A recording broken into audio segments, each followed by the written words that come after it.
Hello dear children, this is the second video of this week, class 8, chapter number 5, Introduction to Java. And in this video, I will discuss the following topics. I will discuss about shift operators, then I will show you a program to use the shift operators, then third, Java program to check the condition using relational operators. Okay.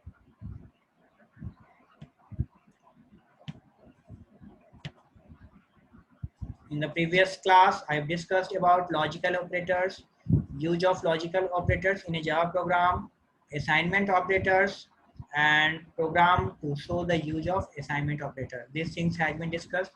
And students, I made this video, I prepared this video by doing a lot of hard work.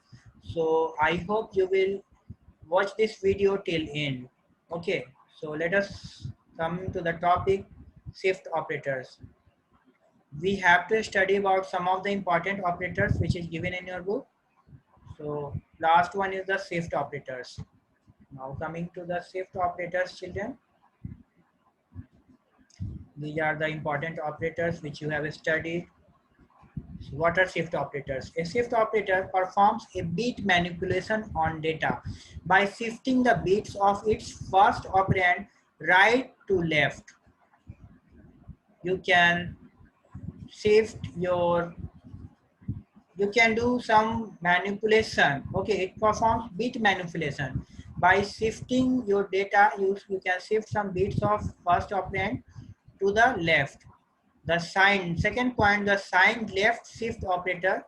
This is the symbol of left shift operator which shifts a bit pattern to the left, and the sign right shift operator which shifts a bit pattern to the right. And there are three types of shift operators in Java. You can see now. This program will show you the use of shift operators in Java. Your program starts with the public class salary. Suppose this is your program, public class salary underscore 1. This is our class name. Public static void main string args. This is the main function of Java. S will be capital.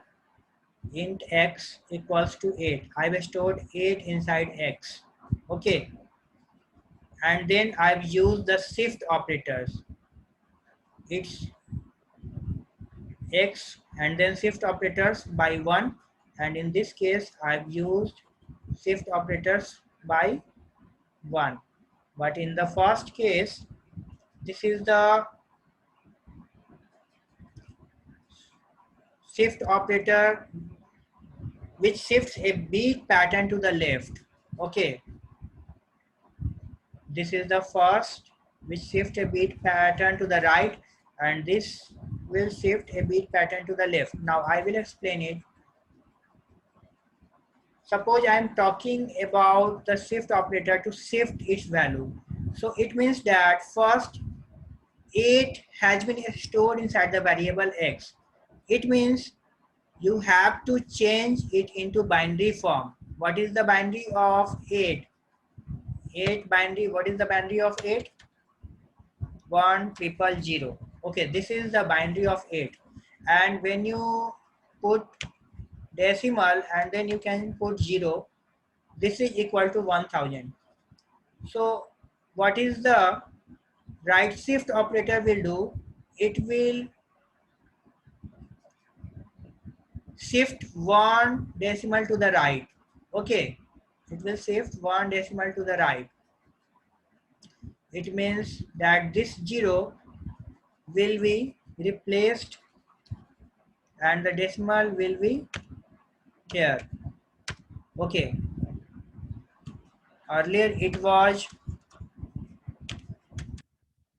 but due to the right shift operator, this 0 has been, this last 0 has been replaced. Okay, I'm talking about this 0. This 0 will shift to the right of the decimal place. So the digit will become 100. Okay, and this is a binary number. And what is the decimal value of 100? when you convert the binary 100 into decimal, it will become 4.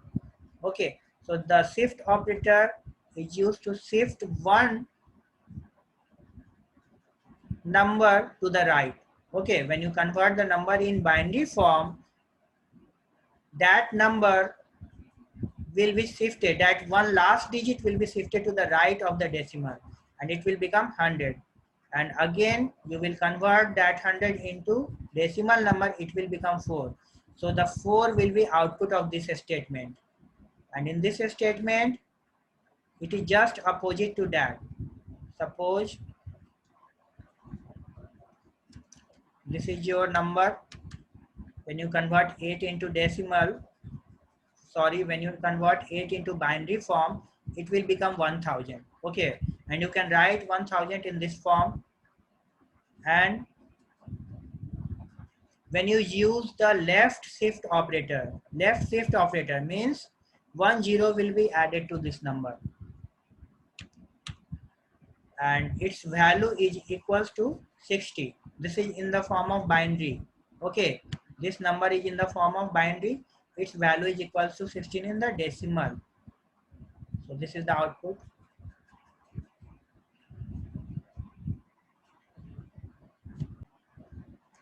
Okay children, you have learned the use of right shift operator and left shift operator. Okay, and now you can run your program in your system. You can write your program in BlueJ. You can click on start all program, then select BlueJ. You can select BlueJ and BlueJ screen will open in front of you. You can write your program in BlueJ. Okay. Okay, thank you children. You can write your program in BlueJ and you can run your program in Java. Okay, thank you children.